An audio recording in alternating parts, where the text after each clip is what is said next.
Good morning student. हमारा subject क्या चल रहा था? Contract second.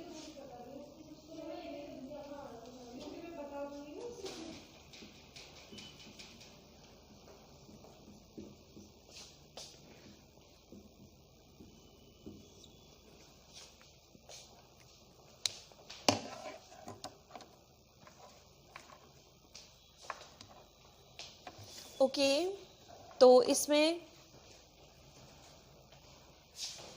कॉन्ट्रैक्ट सेकेंड में हमारी यूनिट कौन सी चल रही थी? फोर्थ यूनिट चल रही थी, जिसमें मैंने आपको क्या क्या बता दिया था। यूनिट 4 में 1 मिनट। यूनिट 4 जो था हमारा पार्टनरशिप एक्ट चल रहा था, जिसमें मैंने आपको डेफिनेशन, इसके एलिमेंट समझाए थे। ठीक है, फिर इसके नेचर बताया था आपको किस किस टाइप से है। नेक्स्ट इसके तरीके, किस टाइप से तरीके हो सकते हैं। फिर शॉर्ट नोट भी लिखवाए थे। Partnership at will, partnership at particular partnership समझाई थी। नेक्स्ट फर्म का रजिस्ट्रेशन बताया था। फर्म का विघटन भी कराया था मैंने आपको, किस टाइप से विघटन होता है फर्म का। ठीक है, कराया था कि नहीं? ओके, नेक्स्ट आज का जो टॉपिक होगा वो क्या होगा? न्यायालय द्वारा विघटन। मतलब न्यायालय के द्वारा किस टाइप से विघटन हो सकता है। ठीक है, न्यायालय के द्वारा किस टाइप से विघटन हो सकता है, ये नेक्स्ट आज का टॉपिक है हमारा।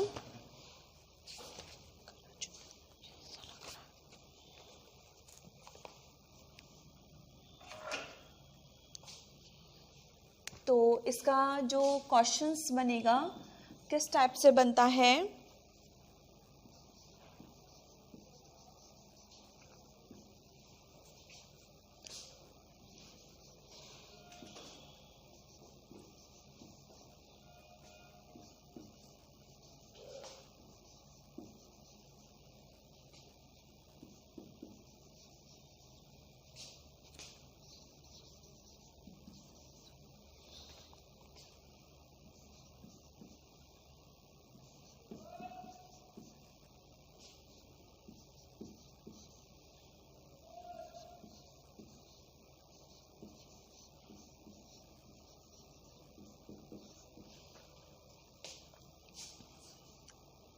ठीक है, तो न्यायालय का विघटन क्या है, ये किस में है? सेक्शन 40, ये जो है हमारा वो सेक्शन 44 में दिया गया है। ठीक है, सेक्शन 44 में क्या है? तो भारतीय साझेदारी अधिनियम की धारा 44 उन आधारों को वर्णन करती है जिसके अंतर्गत न्यायालय किसी भी साझेदार द्वारा वाद दायर करने का फर्म का विघटन कर सकेगा। धारा 44 उपबंधित करती है कि किसी साझेदार वाद दायर किए जाने पर न्यायालय निम्नलिखित आधारों में से किसी भी आधार पर फर्म का विघटन कर सकता है। नंबर फर्स्ट, यह है कि साझेदार विकृत हो गया है। जिस सूरत में बात किसी दूसरे साझेदार के समान हो, विकृत साझेदार के बाद मित्र के द्वारा भी दायर किया जा सकता है। यह कि बात दायर करने वाला साझेदार से भिन्न कोई अन्य साझेदार साझेदारी के रूप में अपने कर्तव्यों के पालन के लिए स्थायी रूप से असमर्थ हो गया है। नेक्स्ट, यह कि व्यापार की प्रकृति को ध्यान में रखते हुए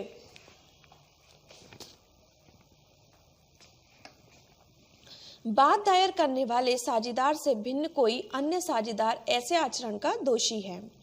यह कि बात दायर करने वाले साझेदार से भिन्न कोई या साझेदार जानबूझकर और निरंतर फर्म के कारोबार के प्रबंध या उससे व्यापारिक संचालन के संबंध कारोबार को तोड़ता है। नेक्स्ट है इसमें यह कि बात चलाने वाले साझेदार से भिन्न साझेदारी ने फर्म में अपने पूरे हित को किसी अन्य पक्षकार को किसी रूप में हस्तांतरित कर दिया है। यह अपने अंश को व्यावहारिक प्रक्रिया 1908 की प्रथम सूची अनुदेश आदेश 21 नियम 49 के उपबंधों के अनित होने दिया है। ठीक है, तो यह है कि फर्म व्यापार बिना हानि उठाए चलाया नहीं जा सकता। नेक्स्ट, अन्य किसी आधार पर जिससे फर्म विघटित कर देना न्याययुक्त तथा सुनीत संगत है। ठीक है, तो इसमें जो नंबर फर्स्ट है, जब कोई साझेदार विकृत चित्त हो जाए तो कैसे करेंगे। किसी भी साझेदार की मृत्यु पर या दिवालिया घोषित किए जाने पर फर्म स्वतः विघटित हो जाती है, परंतु जब कोई साझेदार विकृत चित्त या पागल हो जाता है तो उसका बाद मित्र या अन्य साझेदार फर्म के विघटन के लिए वाद दायर कर सकता है। नेक्स्ट, स्थायी असमर्थता है। जब फर्म का साझेदार स्थायी रूप से साझेदारी के अपने दायित्वों का पालन करने में असमर्थ हो जाता है तो इस आधार पर फर्म को भंग कराया जा सकता है। शारीरिक तथा मानसिक दोनों ही हो सकती हैं, परंतु ये स्थायी होने चाहिए। ठीक है, और इसमें केस है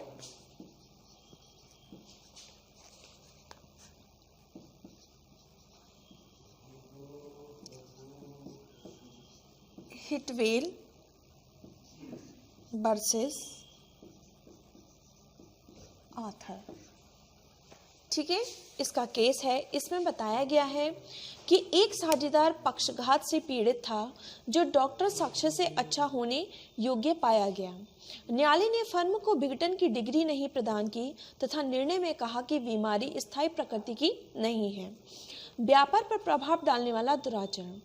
ऐसे साझेदार के अलावा जो कि फर्म के विघटन के लिए दावा दायर करता है किसी अन्य साझेदार के दुराचरण के लिए जिससे कि फर्म के व्यापार पर प्रतिकूल प्रभाव उत्पन्न होने की संभावना है, एक ऐसा आधार है जिसके कारण न्यायालय फर्म को विघटित कर सकता है। नेक्स्ट, फोर्थ पॉइंट, करार भंग और पारस्परिक विश्वास नामक आचरण। जब दावा दायर करने वाले साझेदार के अतिरिक्त अन्य कोई साझेदार जानबूझकर या निरंतर फर्म के प्रबंध से संबंधित मामलों में या फर्म के व्यापार संसाधन में संबंधित मामलों में करार भंग करता है या व्यापार से संबंधित मामलों में ऐसा आचरण कर जाता है जिससे अन्य साझेदारों के लिए उस फर्म का व्यापार चलाना असंभव हो जाता है, तो ऐसी हालत में न्यायालय उस फर्म को विघटित कर सकता है। इस मामले में साझेदार द्वारा फर्म की धनराशि का हिसाब देने से इनकार करना या बेईमानी में फर्म में पुराने बही खाते को नष्ट कर देना, बही खाते में झूठी प्रविष्टियां करा लेना, देना का झूठा चिट्ठा तैयार करना, ये सब भुगतान करना इत्यादि कार्य सम्मिलित है। नंबर 5, किसी साझेदार के हिस्से का हस्तांतरण। जब दावा दायर करने वाले साझेदार के अतिरिक्त अन्य कोई साझेदार फर्म में अपने पूर्ण हित को या पूरे हिस्से को किसी रीति से किसी तीसरे व्यक्ति को हस्तांतरित कर देता है या अपने हित में व्यापार प्रक्रिया संहिता 1908 को कार्यसूची आदेश 21 निगम 49 के प्रावधानों के अधीन भारित हो जाने की अनुमति प्रदान कर देता है या भूमि जो लगन की तरह वसूल किए योग्य हो फर्म के अपने हित को बेचने की अनुमति देता है, तो इस आधार पर न्यायालय फर्म को विघटित कर सकता है। नेक्स्ट, जब व्यापार बिना हानि उठाए न चलाया जा सके। जब न्यायालय इस बात से संतुष्ट हो जाता है कि फर्म व्यापार बिना हानि उठाए नहीं चलाया जा सकता तो वह फर्म के विघटन की आज्ञा प्रदान कर देगा तथा तथ्य की साझेदारी किसी खास अवधि के लिए या किसी विशेष उद्यम अनुक्रम के लिए न्यायालय में विवेक प्रभावित नहीं करता है।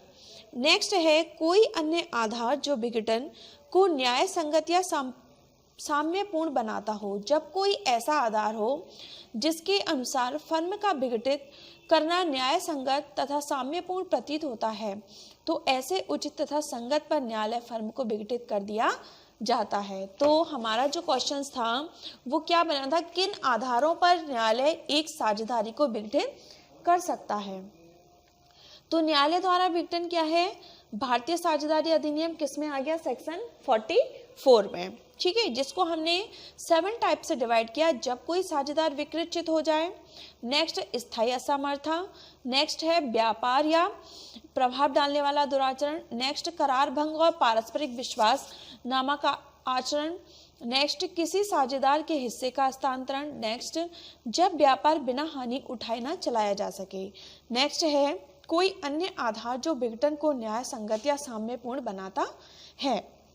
ठीक है, अब हमारा जो नेक्स्ट टॉपिक होगा वो क्या है? आप लोगों ने ये देख लिया, ओके। तो अब जो नेक्स्ट टॉपिक है वो क्या है? जो नेक्स्ट क्वेश्चन बनेगा, किसी फर्म के विघटन के पश्चात उसके हिसाब किताब के लिए साझेदारी अधिनियम से क्या नियम दिए गए हैं? किसके? साझेदारी अधिनियम के। ठीक है, तो इसको जो हमने 7 पार्ट्स में डिवाइड किया, पहले मैं आपको वो बता देती हूँ। नंबर 1,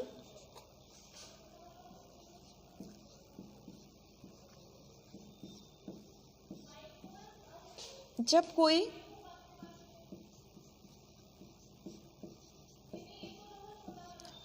साझेदार विकृत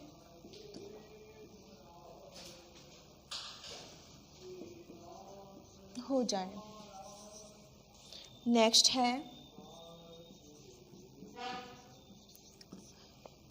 स्थायी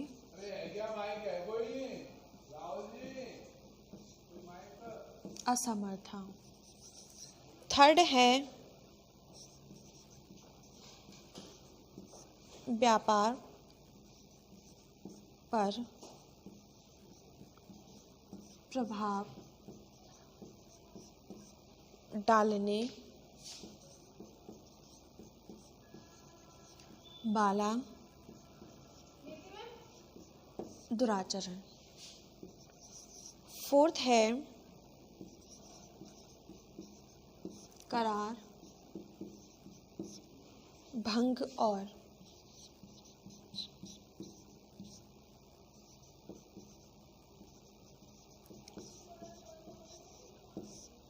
पारस्परिक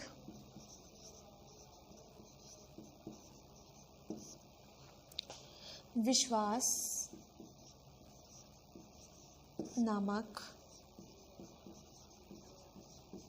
आचरण। ठीक है, नेक्स्ट फिफ्थ है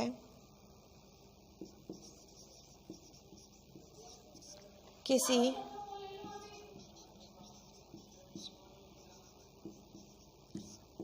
साझेदार के हिस्से का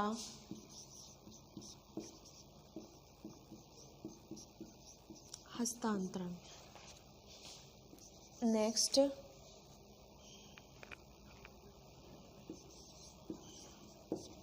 जब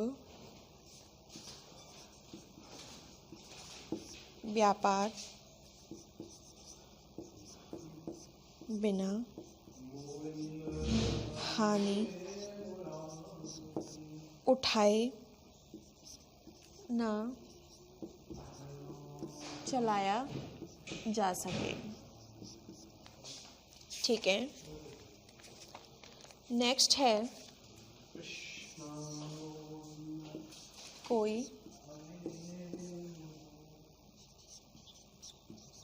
अन्य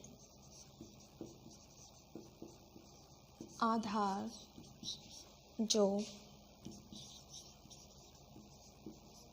विघटन को न्याय संगत या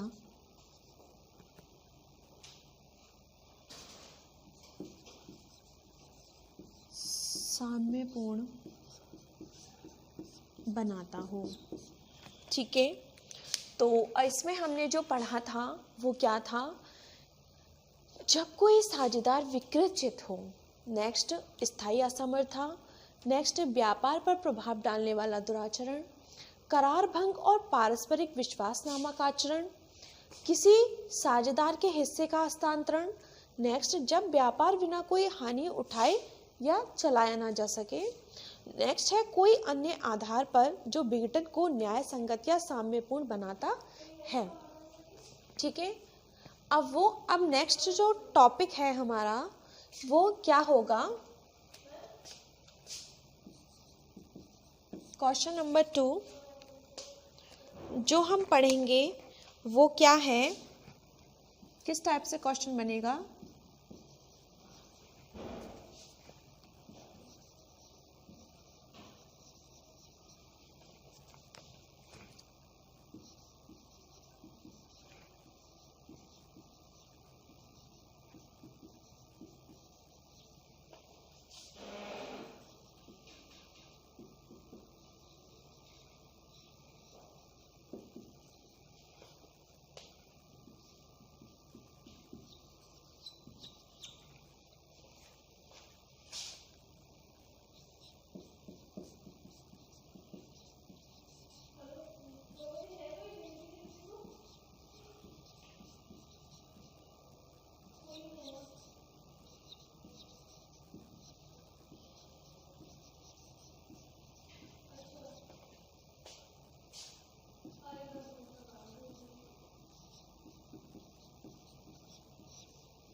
ठीक है, तो इसका जो क्वेश्चन है वो क्या क्वेश्चन बन रहा है, किस फर्म के विघटन के पश्चात उसके हिसाब किताब के लिए साझेदारी अधिनियम का क्या नियम दिए गए हैं। मतलब कि जो भी पार्टनरशिप है, इसका जो अकाउंट है उसकी सेटिंग जो भी फर्म के करेगा उसके क्या नियम दिए गए हैं, मतलब इसके क्या रूल्स हैं जिसके हिसाब किताब को वो अकाउंट को सेटलमेंट कर कर बिटवीन द पार्टनर को वो देगा। ओके, तो किस किस टाइप से हैं। ठीक है, ये किसमें, भारतीय साझेदारी अधिनियम की धारा सेक्शन 58। ठीक है, उन नियमों का वर्णन किया गया है जिसके अंतर्गत किसी फर्म के विघटन के पश्चात हिसाब किताब तय किए जाते हैं। इस संबंध में धारा 48 कहती है कि विघटन के बाद फर्म का हिसाब किताब तय करने में साझेदारों के बीच हुए करार के अधीन निम्नलिखित नियमों के अनुसरण किया जाएगा। हानि जिनके अंतर्गत पूंजी की कमी की जाती है, सर्वप्रथम लोगों के तत्पश्चात पूंजी में से और यदि आवश्यक हो तो अंत में साझेदारी द्वारा व्यक्तिगत से रूप से भी उसी अनुपात में जिसमें कि वे लाभों का अंश पाने का हकदार थे चुकाया जाएगा। जिसमें फॉर एग्जाम्पल देखिए मैं समझाती हूँ, आ और बा साझेदार थे, उन्होंने वापसी करार द्वारा यह अनुबंध किया कि हानियों तथा लाभों को बराबर हितों में बांटेंगे। आ ने 10,500 रुपये तथा बा ने 500 रुपये फर्म की पूंजी में लगाया।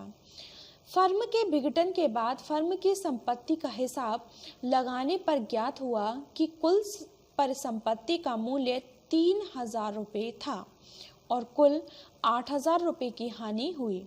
हानियों को बराबर बांटने के लिए प्रत्येक को 4,000 रुपये देना पड़ेगा। बा 500 रुपये दे चुका है, इसलिए उसे अब 3,500 रुपये ही देना पड़ेगा और आ को जिसने 10,500 रुपये फर्म में लगाया था 6,500 रुपये वापस मिल जाएंगे।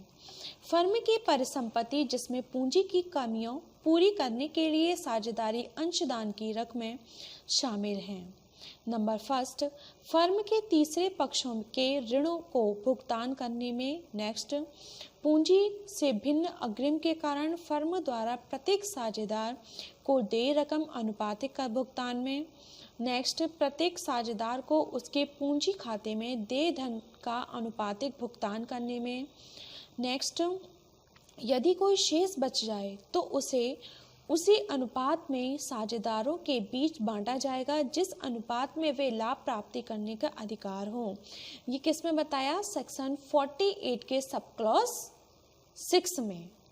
ठीक है। यह साझेदारी के विघटन हो जाने पर तथा अंतिम हिसाब करने पर परिस्थितियां तृतीय पक्षकारों के ऋणों की धनों को जिन्हें साझेदारों ने फर्म को दिया हो कठिनाई नहीं होती। यदि इन सब भुगतानों को करने के बाद कुछ भी अवशेष बच रह जाता है तो वह साझेदारों के बीच उस अनुपात में बांटा जाएगा जिसमें कि वे फर्म के लाभ में हिस्सा प्राप्त करने के अधिकारी हों।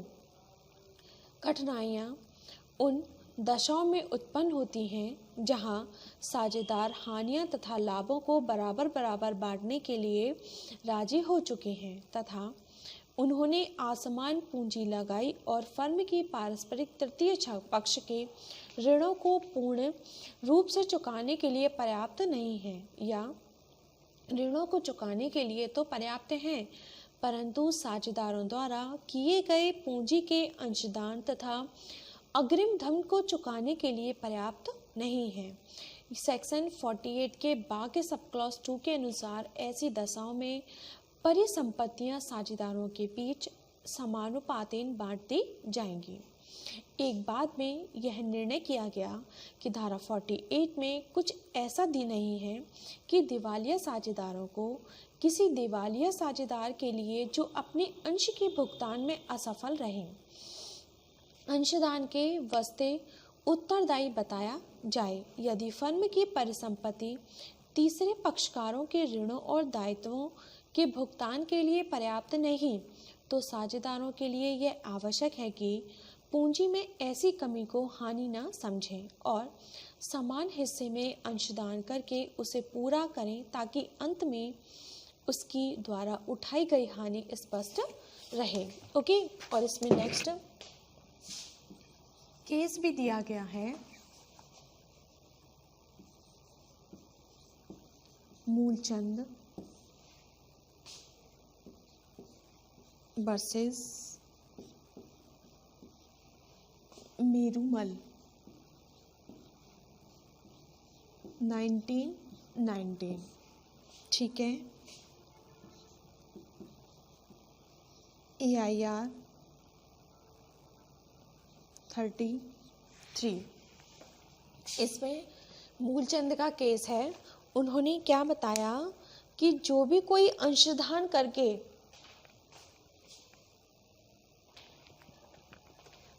ठीक है, जो भी इस बाद में क्या बताया गया था सेक्शन 48 के अकॉर्डिंग कि दिवालिया साझेदार को किसी दिवालिया साझेदार के लिए जो अपने अंश के भुगतान में असफल रहे अंशदान के बस्ते उत्तरदायी बताया जाए। यदि फर्म की परिसंपत्ति तीसरे पक्षकारों के ऋणों और दायित्वों के भुगतान के लिए पर्याप्त नहीं तो साझेदारों के लिए यह आवश्यक है कि पूंजी में ऐसी कमी को हानि न समझें और समान हिस्सों में अंशदान करके उसे पूरा करें ताकि अंत में उनके द्वारा उठाई गई हानि स्पष्ट हो जाए। ठीक है, तो ये हमारे यूनिट 4 है। आज हमारे वीडियो में यूनिट 4 फिनिश हो गई है। ठीक है, तो नेक्स्ट वीडियो में हम यूनिट 5 पढ़ेंगे। यूनिट 5 में क्या है, साझेदारी साझेदारों के पारस्परिक संबंध, मतलब इनके बीच के जो पारस्परिक संबंध हैं वो क्या हैं। ठीक है, तो कल की वीडियो में मैं आपको यूनिट 5 बताएंगे। आई होप कि आपको अच्छे से समझ में भी आ रहा होगा। ठीक है, इसमें हमने जो आज पढ़ा था वो क्या था, साझेदारी के बीच हिसाब किताब निपटाने के तरीके। तो जो उनके हिसाब किताब निपटाने के जो तरीके हैं, किस हिसाब से वो हिसाब किताब निपटाते हैं अपना, ये चीज़ समझाई मैंने आपको।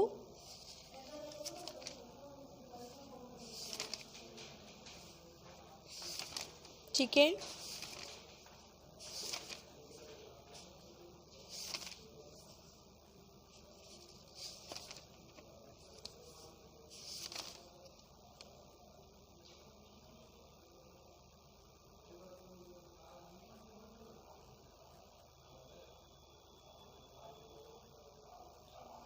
एक शॉर्ट नोट समझाती हूँ आपको। विनिमय पत्र के पक्षकार क्या होते हैं। एक नेक्स्ट जो टॉपिक है वो क्या है हमारा, नेक्स्ट है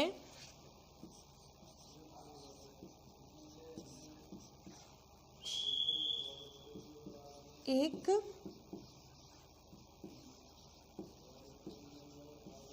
विनिमय पत्र के पक्षकार कौन होते हैं। ठीक है, ये शॉर्ट में आ जाता है तो इसके निम्नलिखित होते हैं।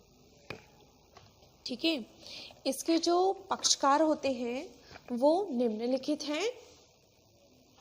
कौन कौन से हैं। नंबर फर्स्ट है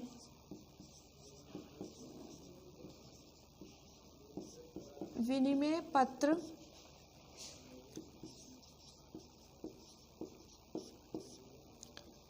लिखने वाला या आदेशित। ठीक है, नेक्स्ट है सेकंड चुकान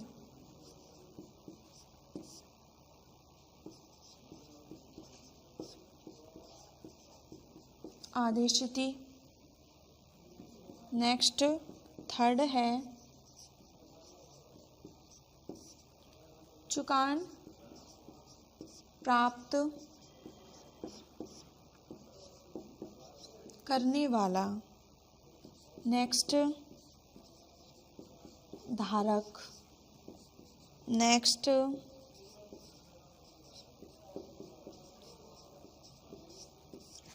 किस किस टाइप से इसके एक विनिमय पत्र के पक्षकार किस टाइप से हो सकते हैं। ठीक है, तो नंबर फर्स्ट है विनिमय पत्र लिखने वाला यह चुकान आदेश। विनिमय पत्र का प्रथम पक्षकार उसका लिखने वाला होता है। चूंकि वह चुकान आदेश देता है अतः उसे वचन पत्र का कर्ता भी कहा जाता है। नेक्स्ट चुकान आदेशिती। विनिमय पत्र का दूसरा पक्षकार चुकान आदेशिती होता है। चुकान आदेशिती से हमारा तात्पर्य ऐसे व्यक्ति से है जिसे चुकान का आदेश दिया जाता है। नेक्स्ट थर्ड पॉइंट चुकान प्राप्त करने वाला। विनिमय पत्र का तीसरा पक्षकार चुकान प्राप्त करने वाला होता है। यह वह व्यक्ति होता है जिसके नाम चेक काटा जाता है। इस व्यक्ति का नाम विलेख पर अंकित रहता है तथा इसे विनिमय पत्र की रकम दे घोषित की जाती है। नेक्स्ट होल्डर धारक। विनिमय पत्र में धारक भी पक्षकार होता है। यह दो प्रकार के होते हैं, एक तो मौलिक चुकाने वाला पत्र में उल्लेखित किया जाता है और दूसरा वह व्यक्ति होता है जिसके हाथ चुकाने वाले के उसे प्रस्तांकित किया जाता है। नेक्स्ट है प्रस्तांकिती। प्रस्तांकिती भी ब्लैक का एक पक्षकार होता है। यह वह व्यक्ति होता है जिसके नाम ब्लैक प्रस्तांकित किया जाता है। ठीक है, तो आई होप कि आपको बहुत अच्छे से समझ में आ रहा होगा। आज के लेक्चर में हमारा 4th यूनिट कॉन्ट्रैक्ट सेकंड की फिनिश हो गई है। कल से हम यूनिट 5 स्टार्ट करेंगे। ठीक है, आपकी जो भी क्वेरी है कॉलेज ओपन होने के बाद आप क्लियर कर सकते हैं, बट उससे पहले आप अपने एडोक वीआरएक्ट जो भी आपने परचेस कर रखी है उसे ले लीजिए और अच्छे से पढ़िए ताकि आपको अच्छे से समझ में आए। और इसका स्क्रीनशॉट ले लीजिए। कोविड के देखते हुए हम आप लोगों को एज अ वीडियो ही प्रोवाइड कर सकते हैं, बट आपको जब तक आप अपनी सेल्फ स्टडी नहीं करेंगे आप अच्छे से नहीं पढ़ पाएंगे। ठीक है, तो आप लोग अपने नोट्स ले लीजिए, कुमार ले लीजिए, एडोक ले लीजिए, वेयरक ले लीजिए। अदरवाइज जो भी क्वेरी है आप कॉलेज आके टीचर्स से डिस्कशन भी कर सकते हैं, अपनी क्वेरी को सॉल्व भी कर सकते हैं। ठीक है, आप लोग स्क्रीनशॉट ले लीजिए इसका। जब तक आप खुद नहीं पढ़ेंगे आप नहीं समझ पाएंगे। ओके, तो नेक्स्ट की वीडियो में हम आपको यूनिट 5 समझाएंगे, इसके संबंध पार्टनरशिप के संबंध क्या हैं। Okay, thank you.